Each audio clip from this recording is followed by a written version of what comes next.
नमस्कार, वैशूज किचनमध्ये आपल्या सर्वांचं खूप खूप मनापासून स्वागत आहे। आज आपण पुन्हा एकदा टिफिन सीरीजचा एपिसोड नंबर 18 घेऊन आलो आहोत।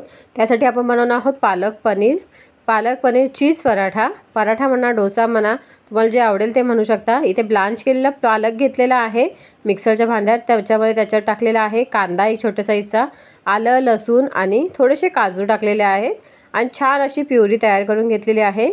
ब्लांचमध्ये आपण फक्त पाणी उकळवून घ्यायचं आहे, त्याच्यामध्ये आपले पालकची जी पानं आहेत ना ती आपण डिप करून ठेवायची, 2 ते 3 मिनिटांनंतर लगेच काढून घ्यायची आणि मिक्सरला लावायची, थंड पाण्यात टाकायची आणि नंतर मिक्सरला लावायची असतात।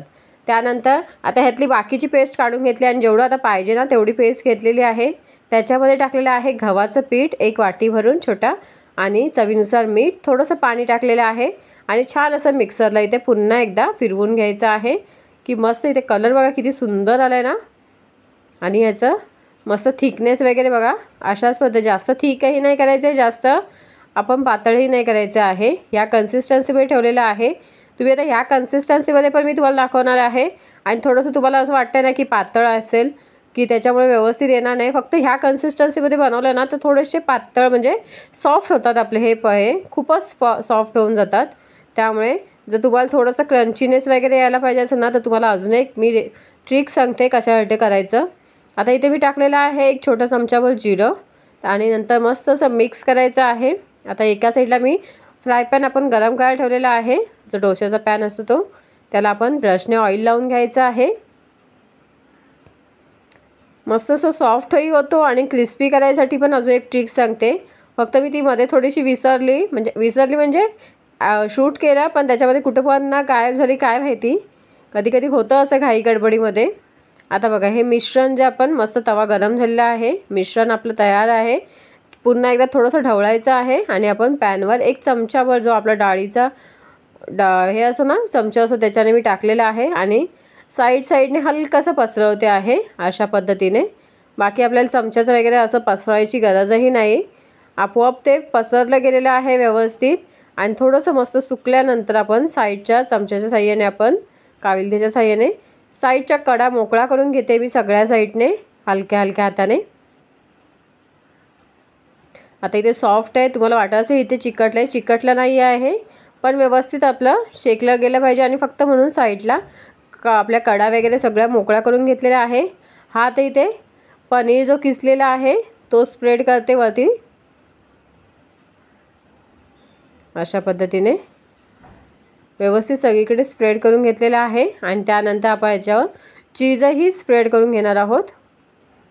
बाकी याच्यामध्ये फ्लेवर वरतून टाकायची काहीच गरज नाही, आपण प्युरीमध्ये ऑलरेडी म्हणजे तिखट वगैरे सगळंच टाकलेलं आहे फ्लेवर ना, त्याच्यामुळे बाकीचे फ्लेवर टाकायची काहीच गरज वाटत नाही मला तरी। त्याच्यामुळे मी अशाच पद्धतीने आपला हा मस्त असा चीज वगैरे टाकून छान मेल्ट झालं ना चीज की काढून घेतलेला आहे आणि खूप छान टेस्टी असा पराठा, मस्त पालक पनीरचा पराठा तयार होतो इथे। आता हे बघा हे बॅटर आहे ना, ह्याच्यामध्ये मी फक्त एक थोडंसं घट्ट करण्यासाठी काय टाकलंय, रवा टाकलेला आहे छोटी वाटी भरून आणि थोडंसं आपण म्हणजे मुरायला द्यायचं 5 ते 10 मिनटं। त्याच्यानंतर अशा पद्धतीने बॅटर तयार झाल्यानंतर आपण पुन्हा ऑइल लावायचं आहे पॅनला आणि नंतर बॅटर टाकायचं आहे चमच्याच्या साहाय्याने, थोडंसं जसं डोसा पसरवतो ना तसं पसरवून घ्यायचं आहे आणि मस्त असं दोन्ही साईडने आलटून पालटून घ्यायचं आहे। छान असं मस्त बघा कलरही खूप सुंदर वरती आलेला आहे। त्यानंतर अर्ध्या साईडला जी एक साईड असते ना त्याच्यावर आपण किसलेलं पनीर टाकलेलं आहे, त्यानंतर त्याच्यावर पुन्हा आपण चीज टाकायचं आहे, वरतून चीजही टाकते, मुलांच्या आवडीचं चीज असतं त्याच्यामुळे चीज किती कमी प्रमाणात जास्त प्रमाणात टाकायचं ते आपल्या मुलांच्या आवडीनुसार तुम्ही टाकू शकता। आणि हे थोडंसं आपलं मस्त असं उलटून घ्यायचं आहे, म्हणजे अर्धी साईड जी आहे ना ती बंद करून घ्यायची आहे अशा पद्धतीने। थोडंसं प्रेस करते मी आणि मस्त असं पुन्हा छान क्रिस्पी होऊ देऊया आपण, जेव्हा क्रिस्पी होईल ना तेव्हाच मजा येते ती आणि तोपर्यंत थोडंसं मग चीजही मेल्ट होतं।